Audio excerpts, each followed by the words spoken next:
Avec notre invité ce soir, c'est Léo Walter, député NUPES de la seconde circonscription des Alpes de Haute-Provence.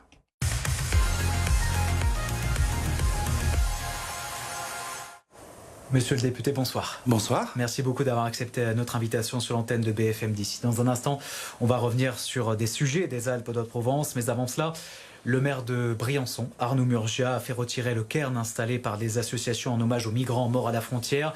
Le maire dénonce une action qui cible la mairie et instrumentalise la cause migratoire. Vous vous êtes rendu, vous, à de nombreuses reprises sur place. Il fallait, selon vous, laisser cette stèle. Il a fait une erreur, là, le maire de Briançon? Alors il me semble effectivement que c'est une erreur. Comme vous le dites, je vais souvent à Briançon à l'appel des associations qui assurent cet accueil digne des personnes exilées, j'ai envie de dire, à la place de l'État. Et ce cairn était là pour rendre hommage aux morts à la frontière. Il faut rappeler quand même qu'il y en a eu 12 depuis 2018, 3 depuis l'installation de la Border Force. Et il me semble que ce cairn était là tout simplement pour rendre hommage à ces personnes et puis pour marquer aussi le paysage de Briançon d'une réalité qui existe et que l'on ne peut pas masquer. Je trouve vraiment dommage que pour des motifs administratifs et ou politiques, le maire ait fait retirer ce cairn parce que c'était la marque d'un respect, je crois, de la part à la fois des associations mais de toutes les personnes qui, comme moi, participaient à la grande maraude solidaire le 16 mars dernier pour ces personnes qui risquent leur vie sur les routes de l'exil. C'est un peu une deuxième mort pour elles et je trouve ça particulièrement dommage. Les associations ont passé une année compliquée à Briançon. Comment on règle le problème? Quelle est la solution, si on a une?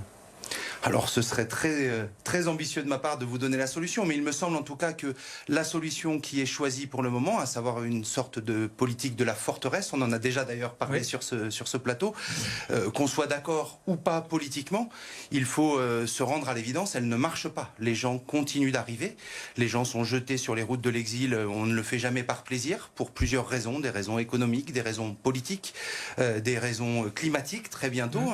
Il y a des associations qui chiffrent à 250 millions le nombre de réfugiés climatiques auxquels il faut s'attendre.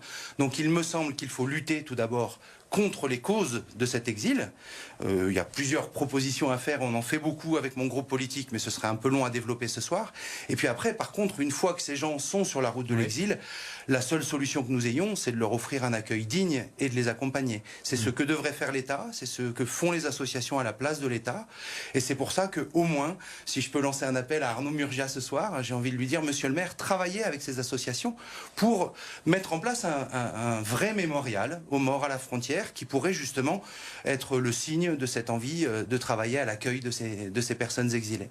Léo Walter, revenons sur votre circonscription avec un sujet de tension dans les Alpes de Haute-Provence. Cette fois, ce sont les projets de parcs photovoltaïques.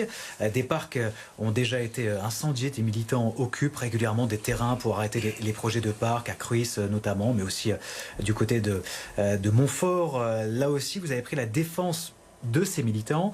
Il ne faut pas de parc photovoltaïque chez nous, ou du moins, il ne faut pas s'en prendre aux militants. Alors, je crois que vous avez tout dit. La première chose qu'il faut dire, je crois, c'est que nous devons entamer cette bifurcation écologique, c'est absolument essentiel et nécessaire. Au parc, vous. Absolument pas. La question, c'est comment faut-il le faire? Moi, il me semble qu'il manque un certain nombre de choses pour que ça se passe bien. La première, c'est une véritable planification nationale. Je crois que le projet de loi qui a été voté en janvier dernier à l'Assemblée nationale n'est pas du tout à la hauteur des enjeux. Une planification qui prenne en compte les besoins et donc forcément aussi une réflexion sur la nécessaire sobriété. Il faut qu'on ait moins besoin d'énergie et ça, c'est absolument pas pris en compte. Une fois qu'on a analysé ces besoins, il faut qu'il y ait un plan national de déploiement en fonction des énergies, des territoires, et puis après que ça soit déployé sur le territoire. Or, c'est pas exactement ce qui se passe. C'est un petit peu ce qui se passe, mais c'est pas super bien fait. Résultat, on a des mairies comme celle de Cruys, à qui je ne jette absolument pas la pierre, qui, pour répondre peut-être à d'abord pour répondre à une commande de l'État, et puis ensuite pour répondre à des difficultés financières. On sait qu'il y a une baisse de la dotation globale de fonctionnement, on sait qu'il y a des difficultés financières pour les mairies, répondent à des sociétés qui leur propose la mise en place de parcs photovoltaïques. Moi, il me semble qu'il faut réfléchir à comment on déploie ces énergies renouvelables, en privilégiant d'abord les endroits déjà anthropisés, les toitures, les parkings, les délaissés d'autoroutes, etc., etc. Et puis ensuite, en ayant une vraie concertation avec les populations, ce qui n'a pas été fait, en tout cas pas suffisamment, puisqu'il y a des opposants. Puis une fois qu'on a des opposants qui s'opposent de manière pacifique, alors bien sûr, je ne valide absolument pas la question des incendies ou des violences, mais quand il y a une opposition pacifique, je Je pense que criminaliser, pour utiliser un grand mot, les militants, et en particulier les militants écologiques, mais on pourrait renvoyer aussi à Briançon, puisque les militants des associations qui font de l'accueil de personnes exilées se heurtent aux mêmes difficultés. On a vu ce qui est arrivé encore très récemment à Cédric Héroux, par exemple. Criminaliser l'action militante me semble, à mon avis, une impasse. Mais l'une des difficultés, si on regarde la situation, c'est que même quand il y a un peu d'échange avec la population, partant du principe où des opposants s'opposent, on a l'impression qu'il n'y aura jamais de bonne solution et que n'importe quel projet aujourd'hui, même si on en parle, même si la majorité de la population y est favorable, c'est le cas à Cruys, eh bien ça suscite quand même de l'opposition et un blocage. Est-ce que on n'est pas dans une impasse ? Alors, pour le moment, on est dans une impasse, mais je pense qu'on peut en sortir. La question que vous posez en pose plusieurs, en fait. Il y a la première qui me semble essentielle, nous on travaille là-dessus en ce moment, c'est la question des enquêtes publiques. La manière dont elles sont publicisées, la manière dont elles sont menées, parce qu'on a l'impression que, en fait, ce sont des enquêtes qui ne sont là que pour dire qu'on a concerté et non pas de vraie concertation.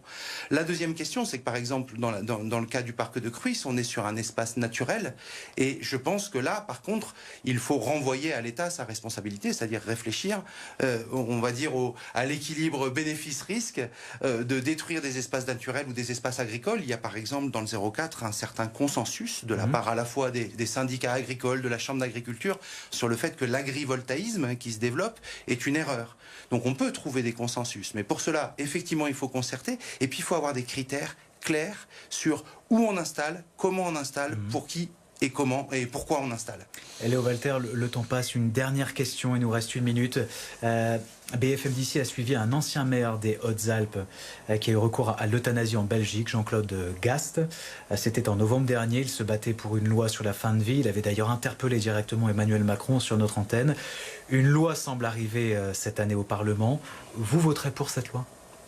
Alors, on verra à quoi ressemblera cette loi. Si elle ressemble à ce qu'a annoncé Emmanuel Macron, si je ne me trompe, il y a 3 volets. Il y a d'abord un accompagnement pour les soins palliatifs, ce qui me semble absolument essentiel. Il ne faut pas opposer l'idée d'un accompagnement de la fin de vie et des soins palliatifs. Il y a ensuite la question du droit des patients et des aidants, ce qui est essentiel. Ça me touche personnellement. J'ai accompagné les 10 dernières années de vie de mon père qui était atteint de la maladie de Parkinson, et je sais ce que ma mère a apporté en tant qu'aidante. Et puis, il y a un troisième point sur l'aide à mourir. Et donc je sais qu'il y a de grands débats là-dessus. Nous, c'est quelque chose que nous portons déjà depuis 2012. Une première proposition de loi avait été portée par mon groupe parlementaire dès décembre 2017.